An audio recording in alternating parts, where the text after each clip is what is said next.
Padre Celestial, con corazones llenos de gratitud, nos reunimos hoy para sumergirnos en tu sabiduría, la eterna de tu palabra, que es una guía invaluable para navegar por los caminos de esta vida. Te pedimos, oh Dios poderoso, que fortalezcas nuestros corazones y mentes mientras nos embarcamos en este estudio, que tu Espíritu Santo ilumine nuestros entendimientos y nos permita discernir las profundas verdades contenidas en cada versículo. Te pedimos que abras nuestros ojos, que bendigas a todos los que estamos aquí, que bendigas a los que están escuchando y los que escucharán este estudio. Y te pedimos, Señor, que la luz de tu palabra brille en cada uno de nuestros corazones. Comparte, Señor, en nosotros tu sabiduría para que podamos entender tu misericordia y tu amor. Y todo esto te lo pedimos en el nombre de tu amado Hijo Jesucristo. Amén. Bueno, cuando, cuando compartí el último estudio con respecto a los proverbios, nos quedamos en el capítulo 4. Hoy les quiero compartir el capítulo 5 de Proverbios. Entonces, si quieren, vamos para allá.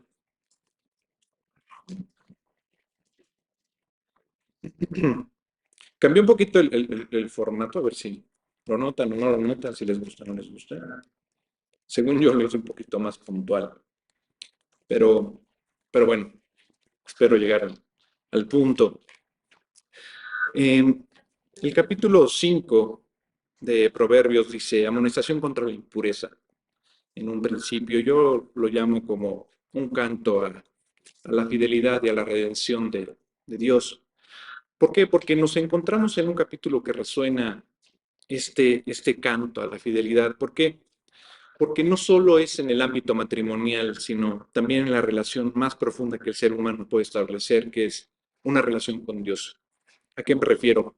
Proverbios 5 nos ofrece una historia cargada de simbolismos y enseñanzas espirituales que nos invitan a reflexionar sobre las tentaciones, la intimidad sagrada y las consecuencias de la infidelidad.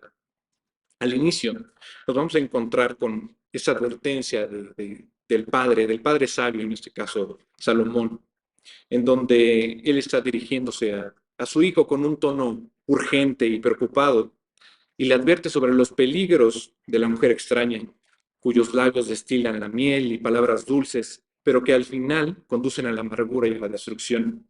Vamos a leer Proverbios 5, del 1 al 6, y dice, Hijo mío, está atento a mi sabiduría, y a mi inteligencia inclina tu oído, para que guardes consejo y tus labios conserven la ciencia, porque los labios de la mujer extraña destilan miel, y su paladar es más blando que el aceite, mas su fin es amargo como el ajenjo, agudo como espada de dos filos. Sus pies descienden a la muerte, sus pasos conducen al Seol. Sus caminos son inestables, no los conocerás si no considerares el camino de vida. La mujer extraña representa justamente estas tentaciones del mundo que nos alejan de la senda de Dios. Y es esta voz seductora del pecado que nos promete, pues sí, placeres momentáneos, satisfacción inmediata, pero que en realidad nos encadena a esta esclavitud y nos aleja de la verdadera felicidad que es con Dios. La mujer extraña seduce con sus palabras y con su apariencia, pero conduce a la muerte y a esta destrucción. Si seguimos leyendo un poquito más de los proverbios, vamos a leer ahora del 7. Creo que los vamos a ir un poquito más lejos para que podamos acabar el capítulo. Vamos a leer lo siguiente, vamos a leer del 7 en adelante, porque quiero que nos enfoquemos en un tema en particular. Dice el 7, ahora pues, hijos, oídme y no os apartéis de las razones de mi boca. Aléjate de ella, aleja de ella tu camino, y no te acerques a la puerta de su casa, para que no des a los extraños tu honor y tus años al cruel. No sea que extraños se sacien de tu fuerza y tus trabajos estén en casa del extraño, y gimas al final, cuando se consuma tu carne y tu cuerpo, y digas, ¿cómo aborrecí el consejo, y mi corazón menospreció la reprensión? No oí la voz de los que me instruían, y a los que me enseñaban no incliné mi oído. Casi en todo mal he estado, en medio de la sociedad y de la congregación. Algo interesante aquí es justamente cómo cómo está esta ambivalencia de la mujer extraña y la mujer que Dios da, ¿no? Donde dice en el versículo 15, bebe el agua de tu misma cisterna y los raudales de tu propio pozo. Se derramarán tus fuentes por las calles y tus corrientes de aguas por las plazas. Sean para ti solo y no para los extraños contigo. Sea bendito tu manantial y alégrate con la mujer de tu juventud. Como sierva amada y graciosa Gacela, sus caricias te satisfagan en todo tiempo y en su amor recréate siempre. ¿Y por qué, hijo mío, andarás ciego con la mujer ajena y abrazarás el seno de la extraña? Porque los caminos del hombre están ante los ojos de Jehová, y él considera todas sus veredas. Prenderán al impío sus propias iniquidades, y retenido será con las cuerdas de su pecado. Él morirá por falta de corrección, y errará por lo inmenso de su locura. De alguna manera, creo que hay una relación muy, muy cercana con Israel en su relación con Dios. Israel, a lo largo de su historia, y mucho más en esta época donde pues, ya fue escrito el proverbio, Israel se comportó como la joven que buscaba a la mujer extraña. Tuvo sed de su vino, tuvo sed de su aceite, pero terminó amargo como el final que vamos a ver. Abandonaron la ley de Dios y se entregaron a la idolatría buscando placeres temporales en lugar de la verdadera satisfacción que viene de Dios. Recordemos que la historia de la infidelidad de Israel con Dios nos ofrece este espejo con el que podemos ver las consecuencias devastadoras de la traición. A pesar de Israel haber sido liberado de la esclavitud en Egipto y haber recibido la ley de Dios, Israel cayó en la idolatría y la desobediencia repetidamente, no solo una vez, una tras otra. Adoraron dioses falsos, se mezclaron con las naciones paganas y olvidaron las instrucciones divinas. Esta infidelidad rompió el pacto sagrado que Dios había establecido con ellos y los llevó al exilio y al sufrimiento. Quiero que vayamos ahora a Segunda de Reyes, el capítulo 17, para que veamos justamente el ejemplo del cual les hablo. Segunda de Reyes 17, vamos a comenzar en el versículo 5, que dice, y el rey de Asiria invadió todo el país y sitió a Samaria, y estuvo sobre ella 3 años. En el año 9 de Oseas, el rey de Asiria tomó Samaria y llevó a Israel cautivo a Asiria y los puso en Jalá, en Abor, junto al río Gozán, y en las ciudades de los Medos. Porque los hijos de Israel pecaron contra Jehová su Dios, que los sacó de tierra de Egipto, debajo la mano de Faraón, rey de Egipto, y temieron a dioses ajenos, y anduvieron en los estatutos de las naciones que Jehová había lanzado de delante de los hijos de Israel, y en los estatutos que hicieron los reyes de Israel. Y los hijos de Israel hicieron secretamente cosas no rectas contra Jehová su Dios, edificándose lugares altos en todas sus ciudades, desde las torres de los atalayas hasta las ciudades fortificadas. Y levantaron estatuas e imágenes de acera en todo collado alto y debajo de todo árbol frondoso.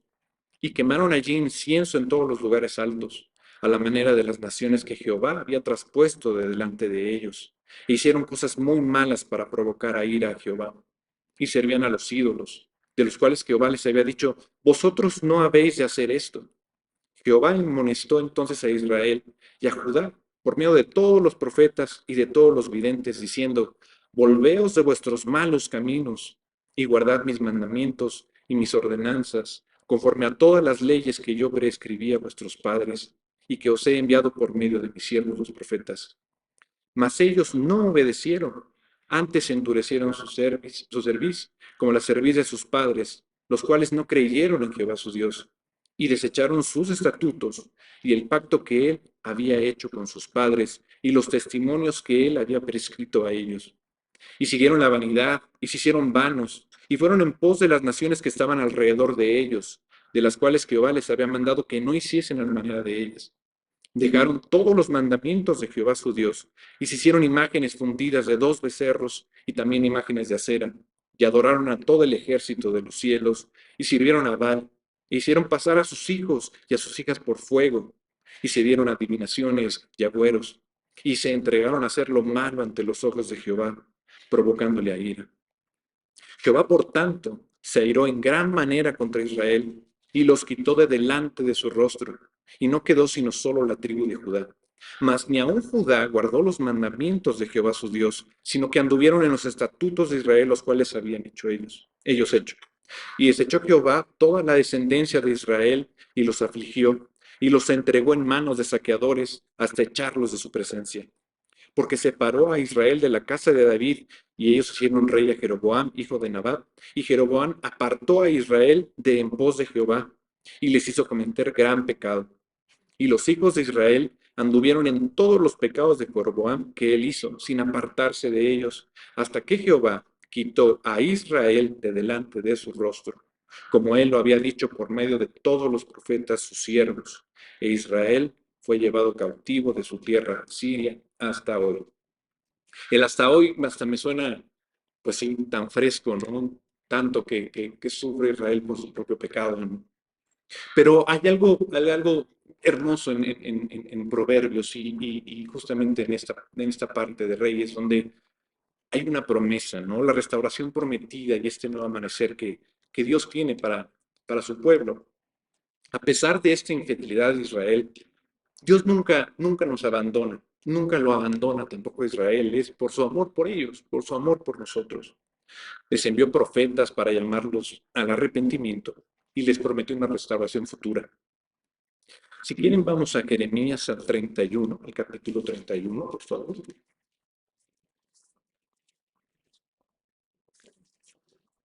Al 31. Quiero que veamos algo respecto a esto.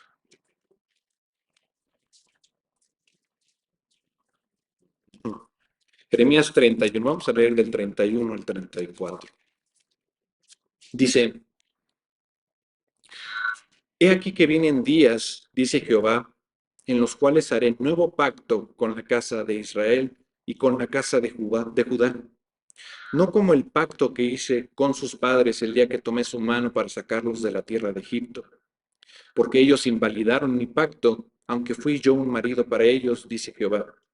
Pero este es el pacto que haré con la casa de Israel después de aquellos días, dice Jehová. Daré mi ley en su mente y la escribiré en su corazón, y yo seré a ellos por Dios, y ellos me serán por pueblo. Y no enseñará más ninguno a su prójimo, ni ninguno a su hermano, diciendo, conoce a Jehová, porque todos me conocerán, desde el más pequeño de ellos hasta el más grande, dice Jehová, porque perdonaré la maldad de ellos y no me acordaré más de su pecado.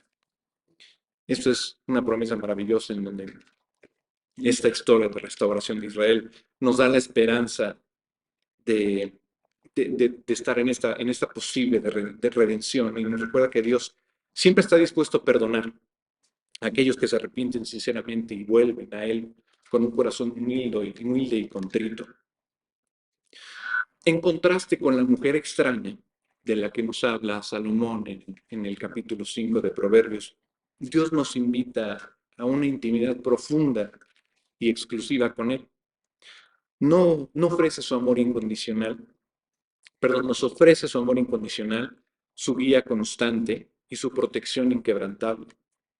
La relación con Dios es tal como el matrimonio, este matrimonio sagrado, ¿no? Hasta aquí lo dice, ¿no? Como esposo, como marido, ¿no? Donde Él es el esposo y el esposo fiel y perfecto. Y nosotros somos como iglesia esa esposa amada, llamada justamente a amar también y a obedecer a su Señor. Quiero que vayamos al libro de Oseas y veamos el capítulo 2. Y vamos a ir al versículo 19 y 20.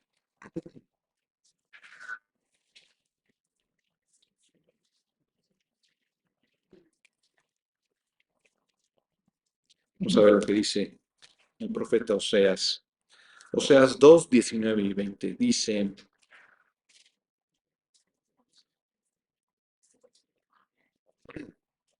y te desposaré conmigo para siempre. Te desposaré conmigo en justicia, juicio, benignidad y misericordia. y te desposaré conmigo en fidelidad, y conocerás a Jehová. En aquel tiempo responderé, dice Jehová, yo responderé a los cielos, y ellos responderán a la tierra. Algo interesante aquí y que me encanta es esto, ¿no? Que Dios promete eso. Dice, mira, no, después de todo esto, aún así te voy a desposar, ¿no? Para siempre, ¿no? La fidelidad de Dios es este escudo que nos protege de las tentaciones del mundo, es la decisión consciente de amor y de obedecer a Dios, incluso en los momentos más difíciles.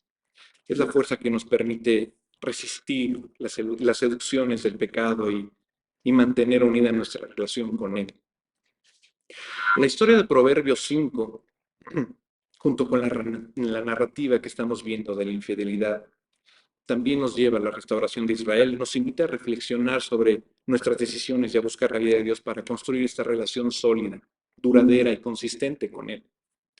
Recordemos que la fidelidad a Dios es un regalo que enriquece nuestras vidas y nos permite experimentar el amor verdadero en su plenitud.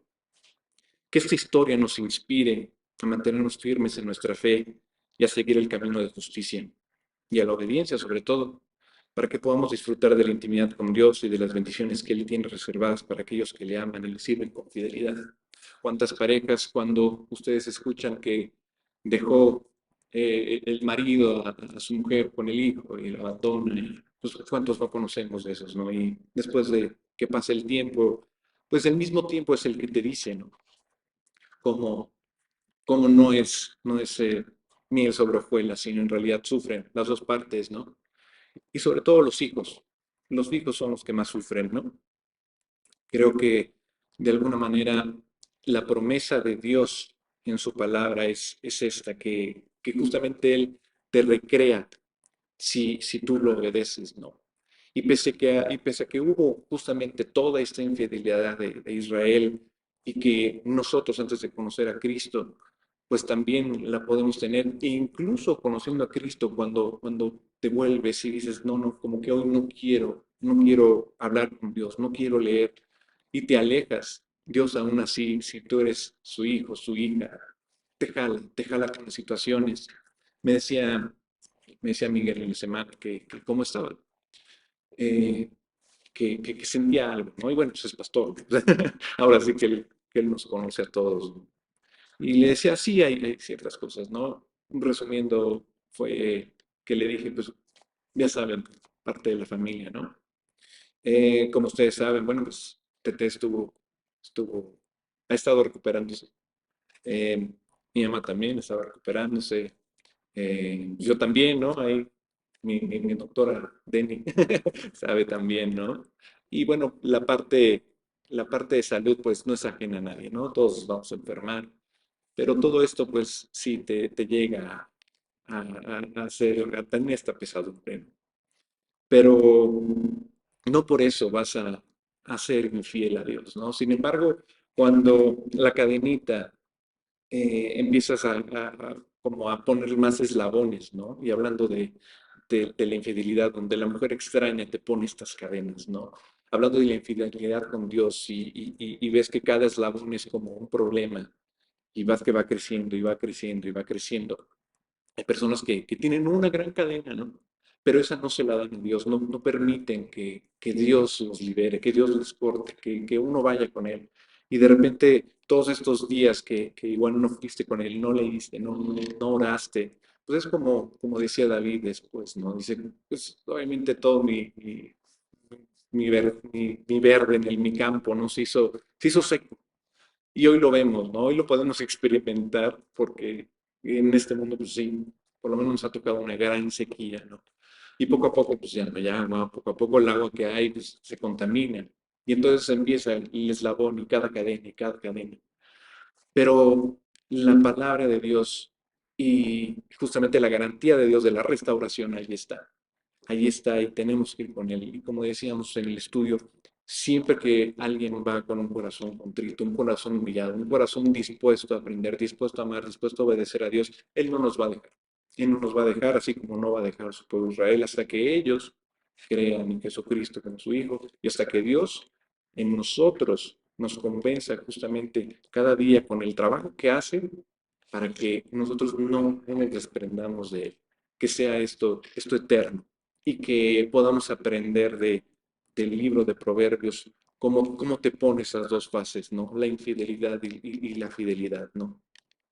Espero que te haya quedado un poquito. Creo que quería echarme el otro, el capítulo 5, pero creo que es suficiente, creo que estuvo cortito, pero sustancioso, porque lo me tardé más, pero lo importante es eso, que pese a nuestros errores, pues sabemos que Dios es fiel y gracias a Dios por la entrega, por su amor, porque en cada una de las pruebas, pues sabemos que Él está ahí y más si nos entregamos a Él, ¿no? Ya te dejas, liberas todo y dices, Dios lleva mi vida, ¿no?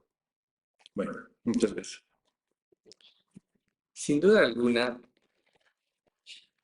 Dios siempre tiene cosas que decirnos. Cuando nosotros oramos porque Dios guíe el estudio, a mí me sorprende cómo el Espíritu Santo siempre promete, siempre actúa y actúa de acuerdo a lo que nosotros pedimos. Nosotros hoy vamos a empezar un, eh, uno nuevo, un aspecto nuevo de lo que es la santidad del Señor, que la mayoría de nosotros conocemos. Se titula Sed santos porque yo soy santo. Y para que nosotros llegamos a ser santos, a veces tenemos que experimentar cosas. Experimentamos pruebas, experimentamos sufrimiento, esperamos que sean temporales y no duraderas. La verdad es que las pruebas destruyen nuestros propios planes o nuestros propósitos equivocados de la vida. ¿Por qué?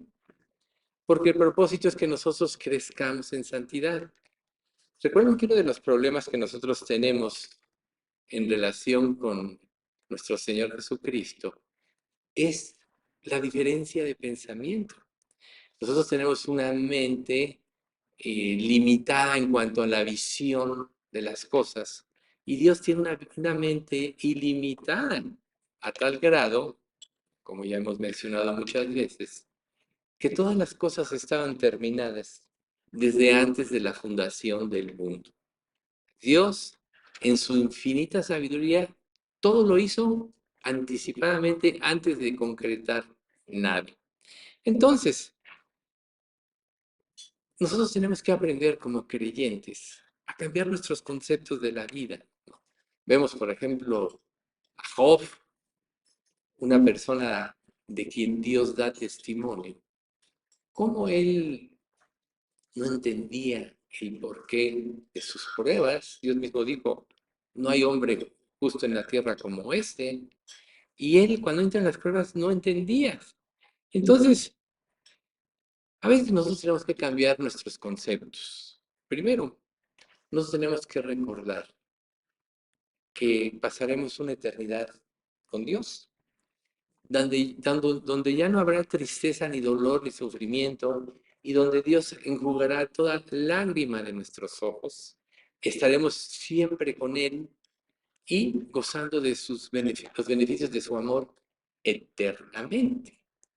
Esta vida es una vida temporal y no es simplemente como todos quisiéramos para vivirla con felicidad y obtener una realización personal. No, el sentido verdadero de la vida es que nosotros tenemos que aprender a servir y a honrar a Dios. Cuando nosotros tenemos una idea diferente, claro que vamos a sufrir. Claro que no vamos a entender muchas veces por qué nos pasan cosas. Recuerden el diálogo de Job con sus amigos, ¿no? Ellos se equivocaron. Hay conceptos verdaderos, pero la mayoría de sus conceptos se equivocaron con Job. Y Job decía, vuestros baluartes son baluartes de ceniza, ¿sí? Y sus pensamientos son como el lodo, como el barro. ¿Por qué? Tenían noción, pero no sabían cómo aplicarla. Nosotros, cuando empezamos a enfrentar pruebas en nuestra vida, pues empezamos a buscar en nuestra vida. Y claro, siempre es importante primero ver si hay pecado, que es lo que nos roba la comunión con Dios. Pero también tenemos que entender que a través de las pruebas Dios está haciendo un trabajo en nuestra vida. Pero una cosa tenemos que tener en mente, siempre tenemos que honrar a Dios. Tenemos que, o sea, no le debemos atribuir a Dios despropósito alguno en lo que nos sucede. Y a veces esta vida que nos hace larga, sobre todo cuando estamos en una prueba, pero realmente nos damos cuenta que no es nada larga en función de la eternidad. Es como un chispazo en la vida eterna. Cuando ya estemos en la presencia de Dios, todo este tipo de cosas que vimos lo veremos como un sueño, como una pesadilla que pasó. Entonces, es importante poner los ojos en la eternidad, poner los ojos en el propósito de Dios, y eso nos va a permitir a nosotros ubicarnos en cuanto el propósito que Dios tiene en esta vida una vez que nos convertimos y por el cual Él nos deja en, en este mundo. ¿Sí? Entonces, no debemos de pensar que porque Dios nos ama, no permitirá que experimentemos sufrimientos. Hasta es posible que suceda lo contrario. Dios puede trabajar en en nuestro ser a través del sufrimiento, porque Él tiene un propósito y Él quiere que nosotros aprendamos a hacer su voluntad. Muchas veces estamos muy testarudos y muy necios sobre algo que queremos. Las cosas tienen que ser así. Y Dios empieza a mostrarnos que es de otra manera y nos entercamos. Nos, eh, nos ponemos así como una piedra en lo que nosotros decíamos y las cosas nunca van a salir bien cuando nosotros nos salimos de la voluntad y del camino del Señor. Lo importante es que todos vamos a pasar por este valle, todos vamos a experimentar pruebas en la vida. No hay quien no. Las pruebas de la vida, ya sean permitidas, así como Dios le permitió a Satanás tocar a Job, primero pues, quitarle sus bienes, luego su cuerpo, pero son medios que Dios permite para que nosotros nos desarrollemos en nuestra vida espiritual. ¿Qué caso tiene, viéndolo fríamente, poner los ojos en las cosas de esta vida, cuando las cosas de esta vida se van a destruir todas? Recuerden, Pedro, todos los elementos al fuego serán consumidos, y la tierra y las obras que en ella hay serán deshechos. Si todo esto ha de ser así, ¿cómo no debéis aprender a vivir en santa y piadosa manera? Ahí está. ¿Por qué poner el corazón en lo que es temporal? Entonces, cuando nosotros enfrentemos dificultades, en lugar de preguntarnos, ¿quién me hizo esto? ¿Cómo me salgo de esta situación?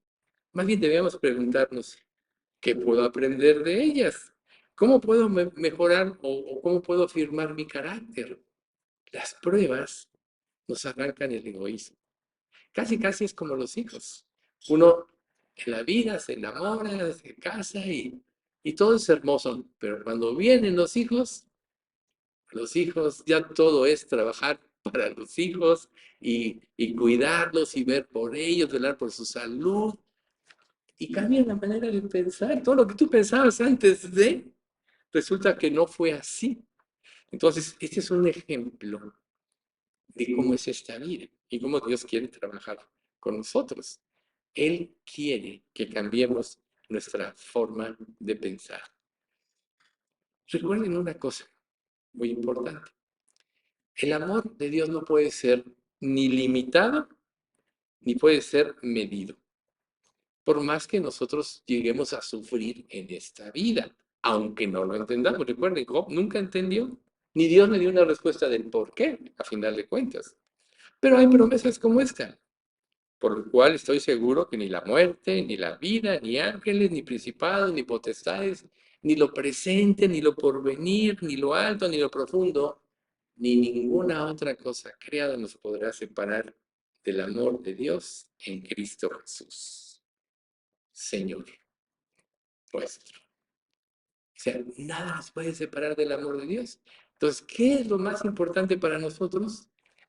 Creer en ese amor y tratar de experimentarlo a través de lo que vivimos. Quiere decir que si Dios permite una prueba en nuestra vida, entonces nosotros podemos buscar o experimentar el amor de Dios a través de esa prueba.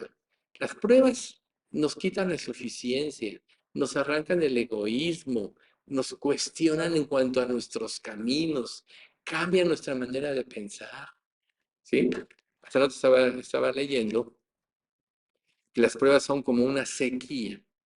Y esta sequía, ¿qué pasa con los árboles o las plantas cuando vienen las sequías? Empiezan a crecer sus raíces en forma más profunda para alcanzar el agua. Y nosotros no creceríamos si no fuera a través de las pruebas. Nuestras raíces, o sea, nuestra vida, a través de las pruebas nosotros profundizamos en nuestra relación con Dios. Profundizamos en sus promesas. Es verdad. La prueba no sería prueba si es incierto, o sea, si ya tenemos la aparente solución. Siempre en una prueba hay incertidumbre de por qué será, qué hice, qué sucederá, me apoyará Dios o me abandonará. Estar del lado de la no prueba en relación con alguien que vive en la prueba es como los amigos de Job, los tres primeros. O sea, lo vieron, callaron y después lo juzgaron. ¿Cómo ves tú cuando un creyente, compañero tuyo en la iglesia, está sufriendo pruebas? ¿Cuál es tu primera actitud? Generalmente las pruebas nos ayudan también, que cuando nosotros sufrimos, aprendemos y apelamos a la misericordia, apelamos a la misericordia. Dice un pasaje, con el misericordioso te mostrarás misericordioso e íntegro para con el hombre íntegro. Entonces, muchas veces a través de esto nosotros podemos ver áreas de nuestra vida que si Dios a través de una prueba no profundizara o exacerbara hasta lo más profundo de nosotros, nunca saldría a la luz. Nunca nos daríamos cuenta. Pero Dios, que tomó un compromiso con nosotros, su labor es hacernos ver. Su labor es hacer que veamos desde un punto de vista diferente. ¿Por qué esta introducción? Si lo que estamos viendo es ser santos, porque yo soy santos. Pero dime una cosa, ¿cómo, cómo vas tú a pensar en la santidad si siempre sigues tus propios caminos? Y tus caminos te conducen a la satisfacción y al pecado. De ahí muy importante lo que hoy Mauricio nos expuso a través del Proverbio 7. Pero hay una cosa muy importante de este proverbio, que la persona que cae en tentación, o sea, la mujer lo sorprende, pero en realidad no lo sorprende. Porque si nosotros leemos con cuidado esta historia, vamos a saber que él sabía dónde está, que él sabía el lugar donde, en la esquina donde se ponía. Entonces, nos damos cuenta que muchas veces nosotros en las tentaciones le damos un matiz diferente a lo que realmente hay en nuestro corazón. Y eso es lo importante de las pruebas, que saca a flote esto. ¿Por qué las cosas no me salen como yo quiero? ¿Por qué si yo planeo mi vida de esta manera y Dios me cambia la jugada, me tambalea? Bueno, el objetivo es que aprendamos a participar de su santidad. Y esto quiere decir, si Él dice, sed santos porque yo soy santo, quiere decir que tenemos que aprender a ver y a pensar como Él piensa, desde el punto de vista de Dios. Más adelante, en este mismo estudio, vamos a ahondar en un pasaje de la Biblia de Romanos 12, 1, 2, todos lo han de conocer. Renovados por medio de transformados por medio de la renovación de vuestro entendimiento. Lo vamos a ver más a detalle. Pero las pruebas renuevan nuestro entendimiento. anhelar la santidad de Dios, porque si Dios dijo, y es una cosa que dice desde el Antiguo Testamento, sed santos, porque yo soy santos, quiere decir que para un creyente verdadero, la santidad debe ser la prioridad en su vida, parecerse a su Señor que lo rescató. Desde, desde los inicios de la iglesia, todos los que se convertían eran llamados santos. Y nosotros tenemos un concepto de que el santo ha sufrido, sufre cambios, o sea, de acuerdo a nuestro vocabulario, ¿sí?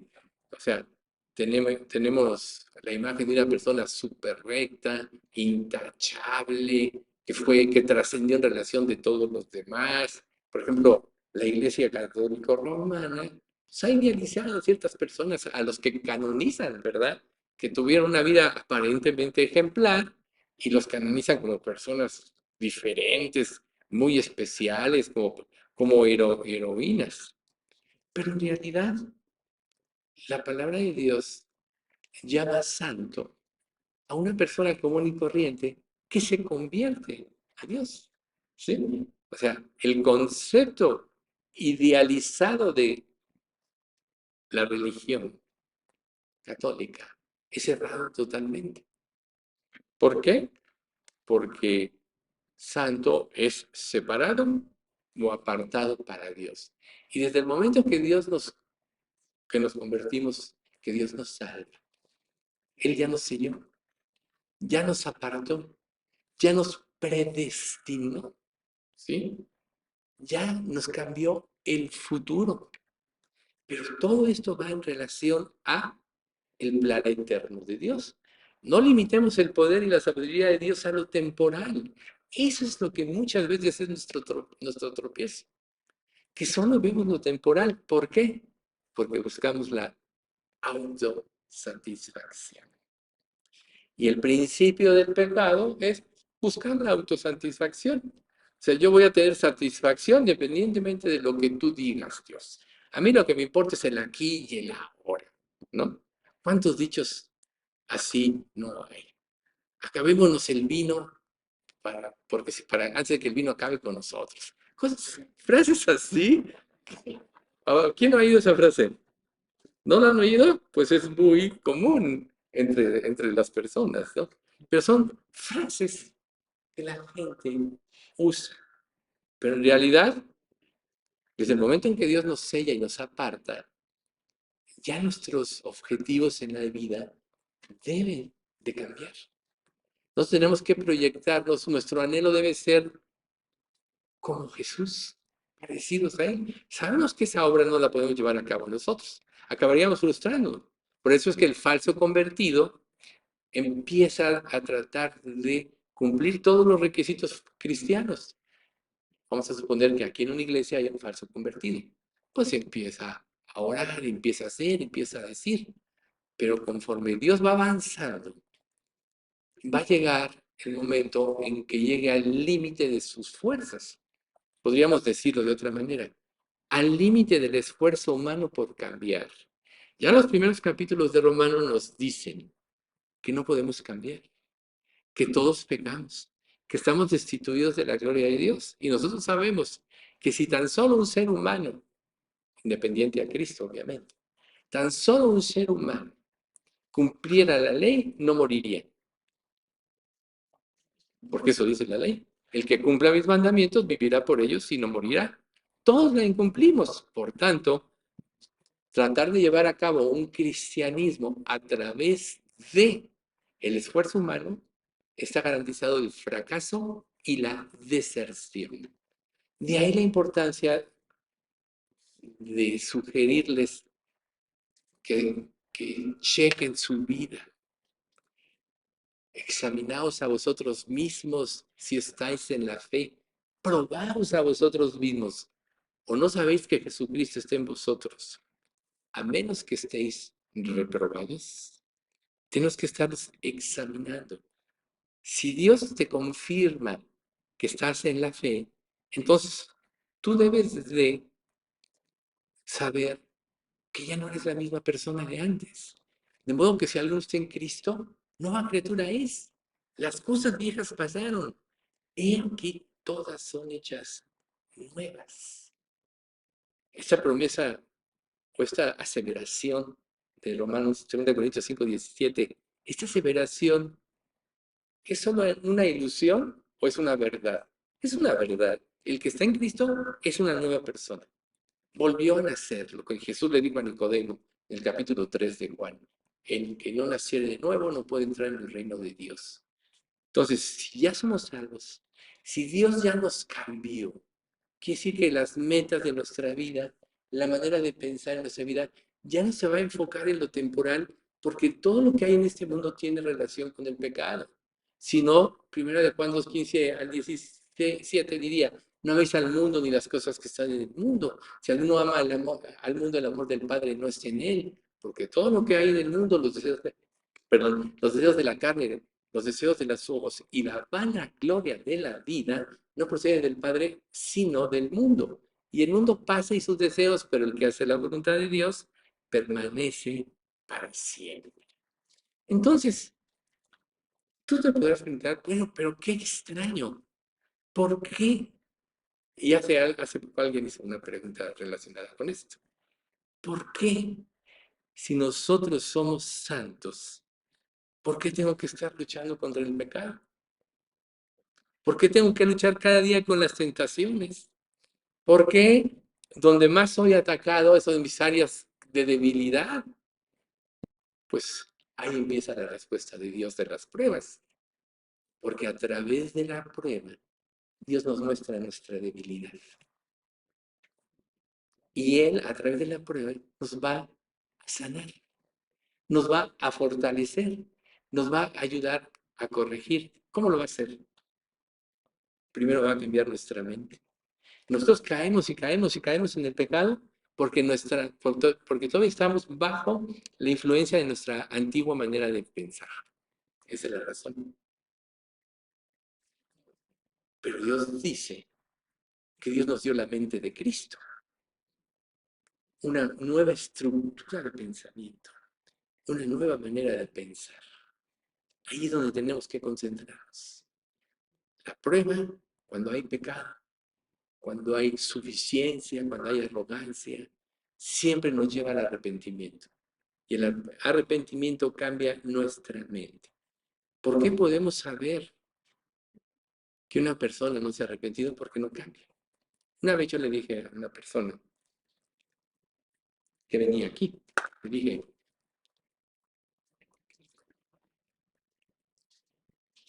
que si la persona que vivía con ella, su esposo, realmente, le dije que no se había arrepentido.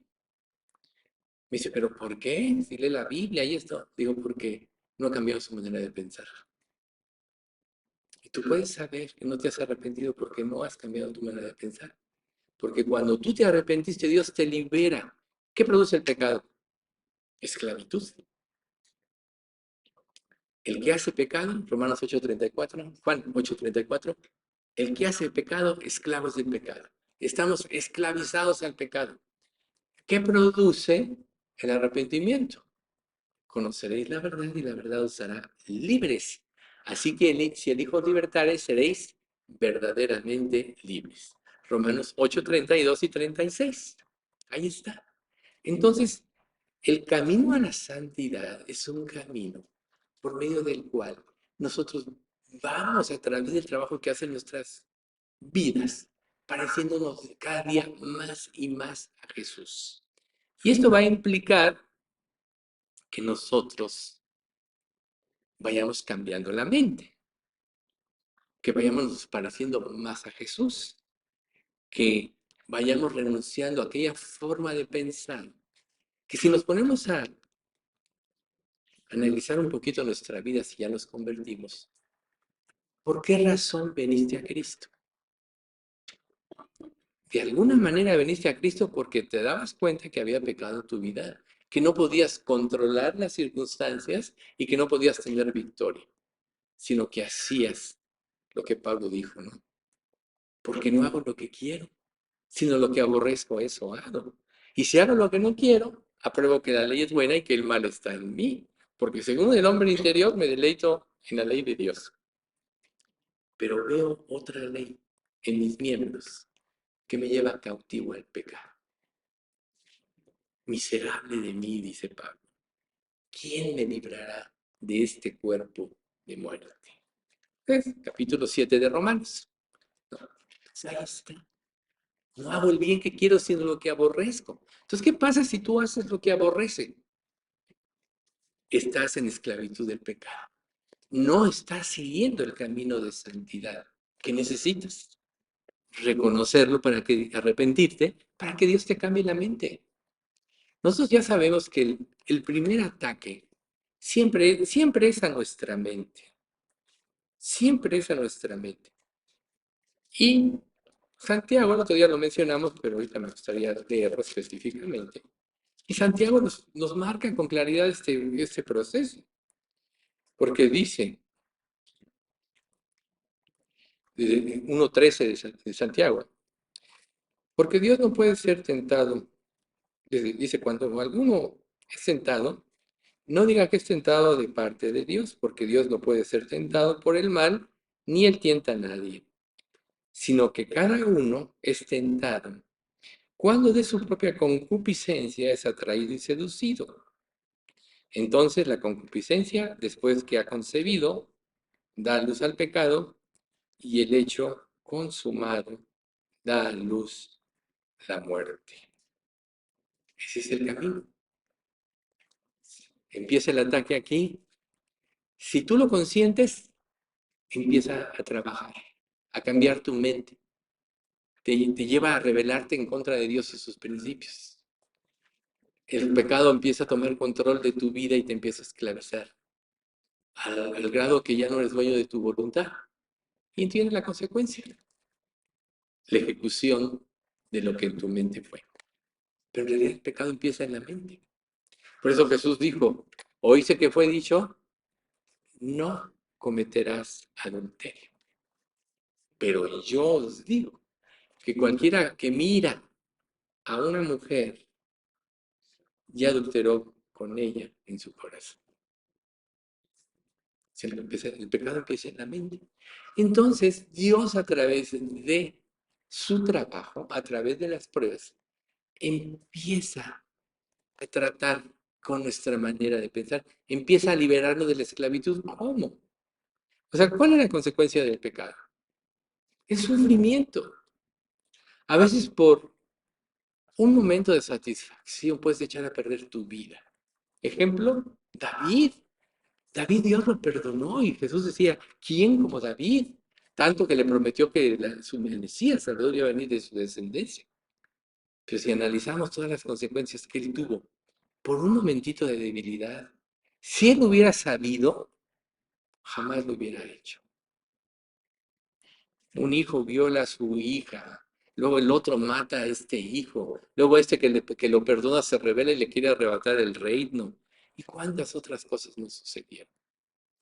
Más adelante, él decide o Dios inclina que sería Salomón y viene otro que quiere arrebatar el reino y empieza a hacerlo así. O sea, sufrió, sufrió y sufrió. Es claro, Dios nos puede perdonar a nosotros cuando pecamos, pero las consecuencias siempre van a estar ahí. La Biblia nos enseña a prevenir el pecado.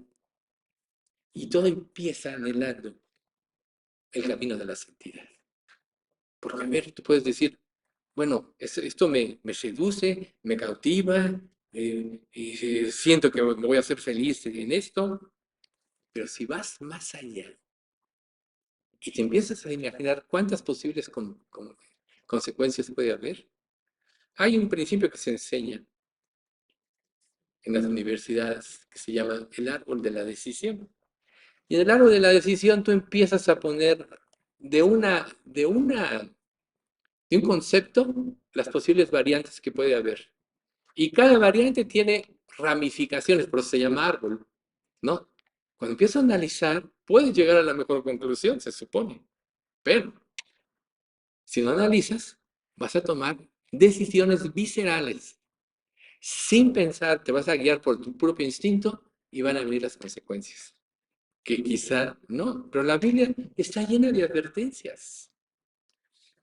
Entonces, cuando Dios dice que seamos santos, nos llama así para que seamos puros, para que cambiemos, para que transformemos nuestro pensamiento, para que cada día nos renovemos. Más adelante en Santiago 1 dice, mas el que mira atentamente, el 1:25, en la perfecta ley, la de la libertad, y persevera en ella, no siendo oidor olvidadizo, sino hacedor de la obra, este será bienaventurado en todo lo que hace.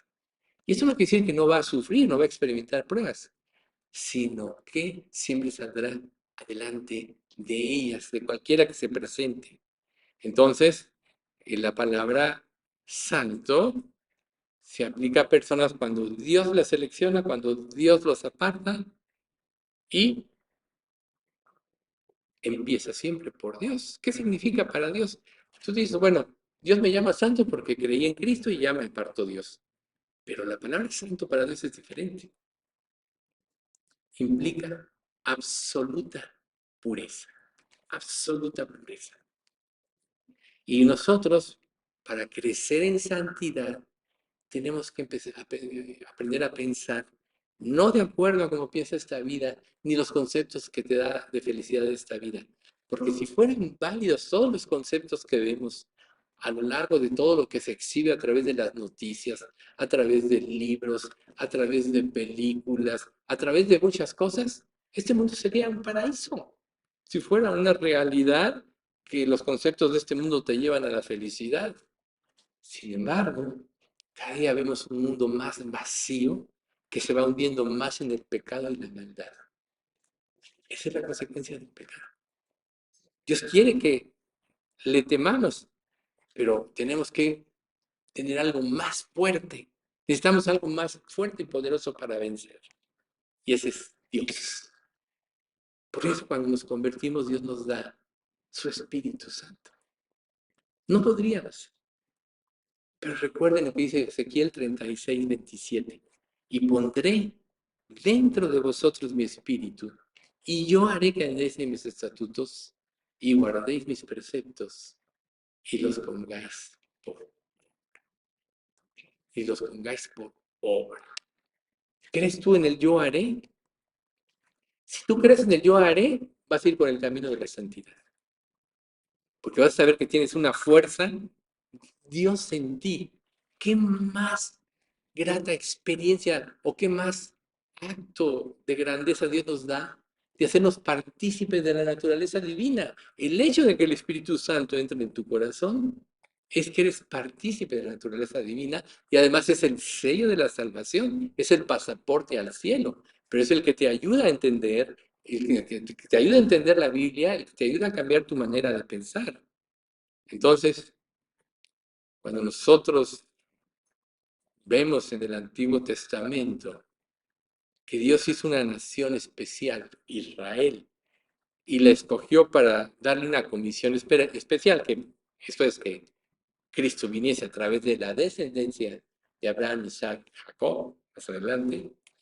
Es en Levítico 11:44 donde se menciona por primera vez, sed santos porque yo soy santo. Desde ahí Dios se los dice a ellas. Y este fue un llamado especial a Israel. Ahora Dios a nosotros nos hace ese llamado especial, pero espérense. ¿Quién tuvo ese primer llamado? Adán y Eva. Tuvieron ese primer llamado. O sea, ser santos, porque se relacionaban con Dios. Dice la Biblia que Adán y Eva fueron hechos a la imagen y semejanza de Dios. Sí, es verdad. Ya nosotros no hace mucho vimos lo que significa portar la imagen de Dios, que nosotros ahora le tenemos. Personalidad, espiritualidad, conocimiento, autodeterminación o voluntad y gloria y honor. Esa es la imagen de Dios que Dios nos da. ¿Qué pasa cuando pecamos? Rompemos esto. Lo primero que se rompe es la reverencia a Dios, el respeto a Dios, a su palabra y a su persona. Luego la adoración, viene la vanagloria. O sea, cuando tú desobedeces a Dios, es que estás siguiendo, te quieres glorificar a ti mismo. Por eso se llama vanagloria. Servicio, ahí voy a ver por mí, los demás que se muelen. Y si yo a donde quiero llegar me llevo entre las patas a muchos, no importa. Lo importante es que yo llegue. Todo eso se va rompiendo. Amor, amor por ti mismo, un amor egoísta y condicional. Se rompe el amor desinteresado que todo lo da. Y gloria, ¿le vas a dar la gloria a Dios? ¿Le vas a reclamar? Recuerda Proverbios 19:3, la insensatez del hombre tuerce su camino y luego contra Jehová se irrita su corazón. O sea, todo se rompe. Pero Dios a nosotros, en Cristo, nos da la oportunidad de ser, nos restaura esta relación. Entonces, pregúntate a la luz de estos 5 conceptos, ¿cuáles de ellos se está rompiendo? ¿Sí? Entonces, el conocimiento, la autodeterminación, también nos hizo inmortales. Todos los seres humanos somos inmortales. Y recuerden, los que hicieron lo bueno saldrán a resurrección de vida. Los que hicieron lo malo a resurrección de condenación. Pero somos inmortales. Entonces, ¿para qué fuimos creados? Para darle la gloria a Dios, para hacer brillar a Dios su santidad por lo que Él hizo.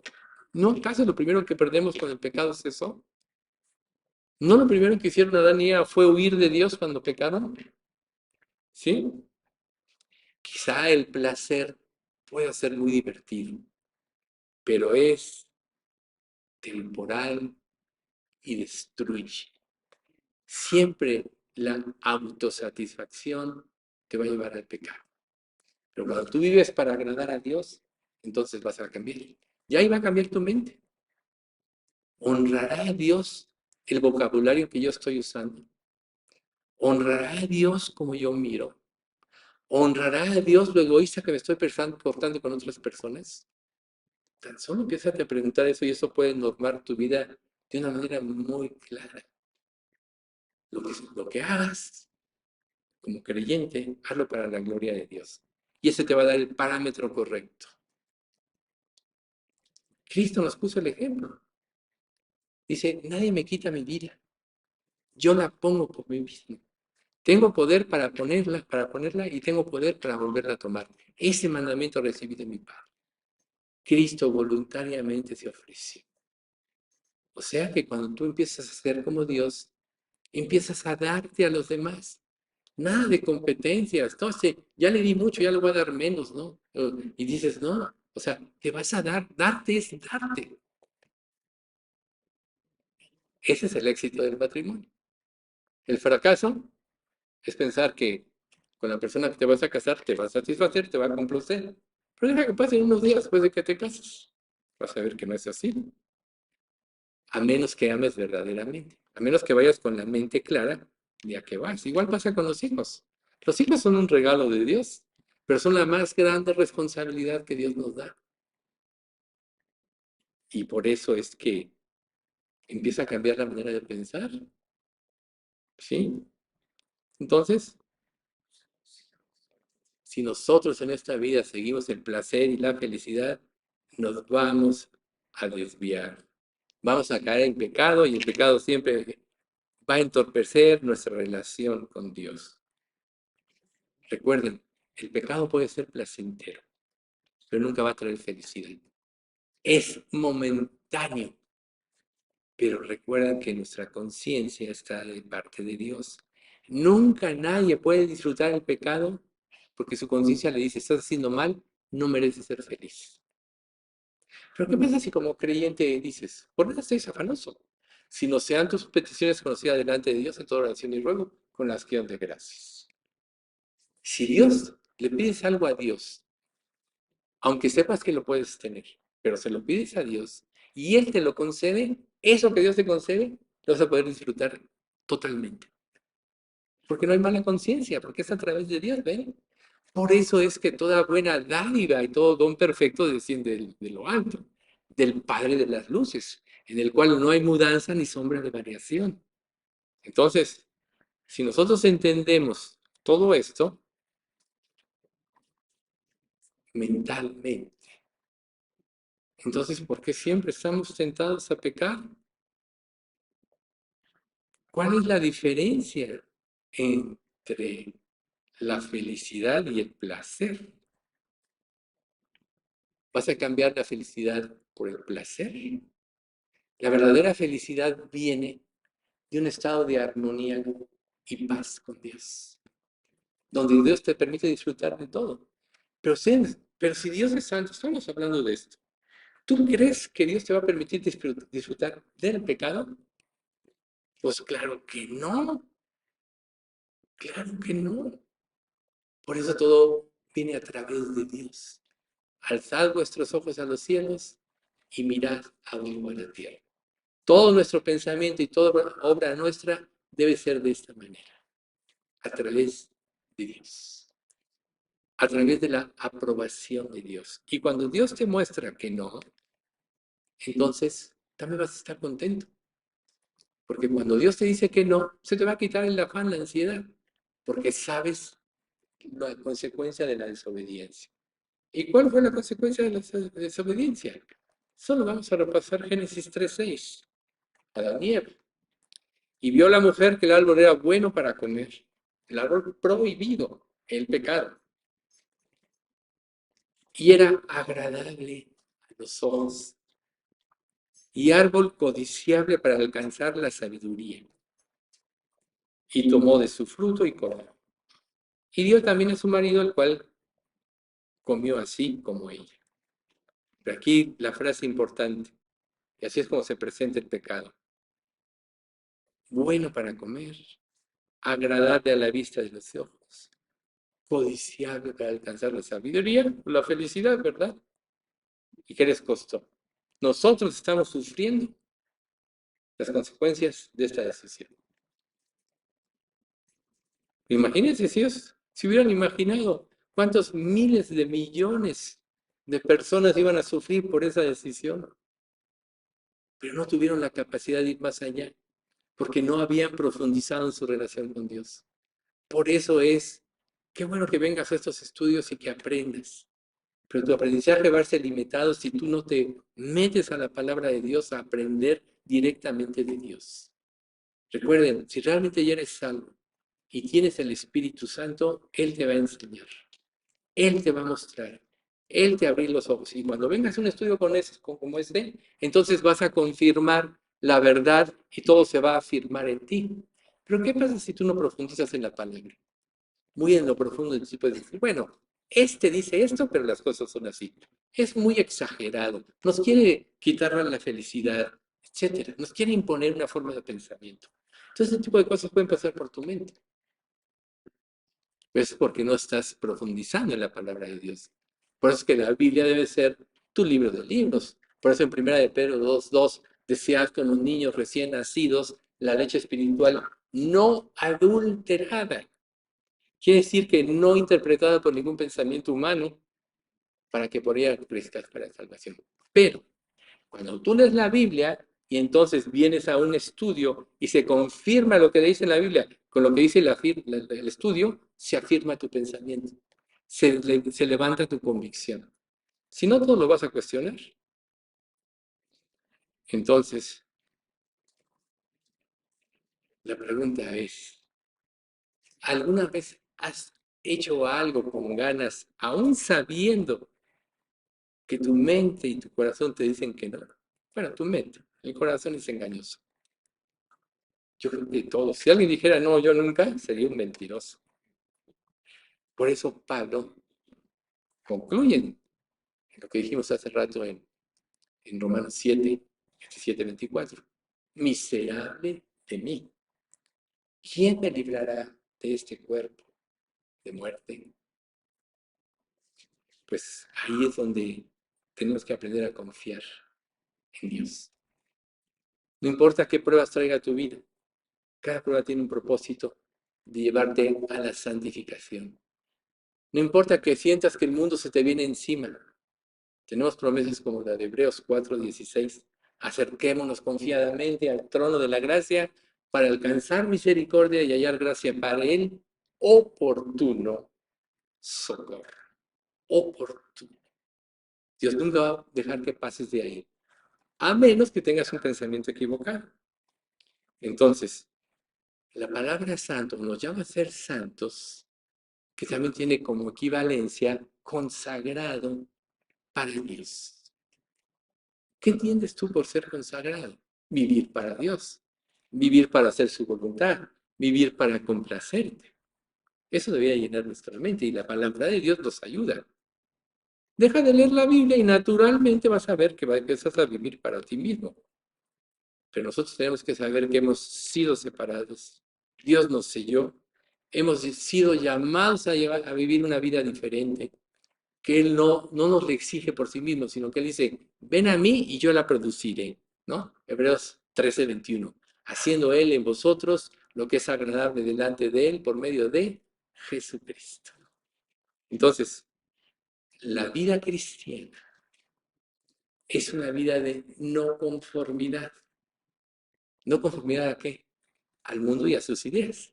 Y eso es lo que vamos a ver en el próximo estudio. Vamos a ver. Padre Santo, te queremos agradecer mucho por este estudio. Te damos muchas gracias, Padre, porque tú eres santo y quieres llevarnos a esa comunión contigo que solo se puede dar a través de una verdadera santidad.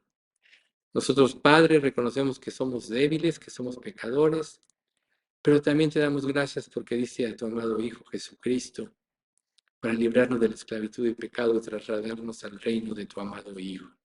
Te damos gracias, Padre, porque tú prometes que seremos más que victoriosos por medio de ti que nos amaste.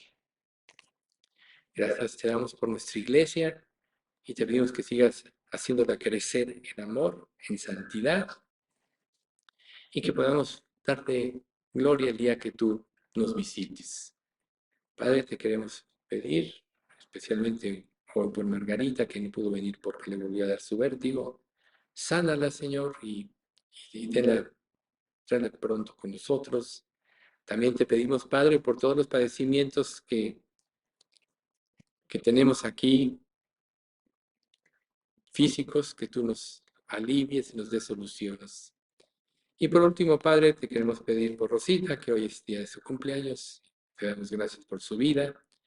Ha sido un ejemplo de muchas cosas, así que, Señor, tú sigue la bendiciendo, santificando y que pueda terminar su vida sirviéndote como lo ha hecho. Señor, gracias por todo esto, en nombre de nuestro Señor Jesucristo. Amén. Padre, también te pedimos por Carmina, por la cirugía que le van a hacer.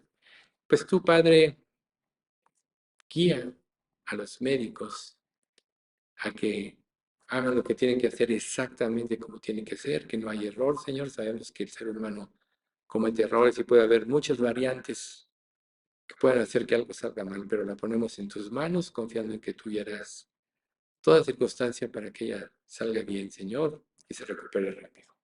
También la ponemos en tus manos. Todo eso te lo pedimos en nombre de Cristo Jesús. Amén.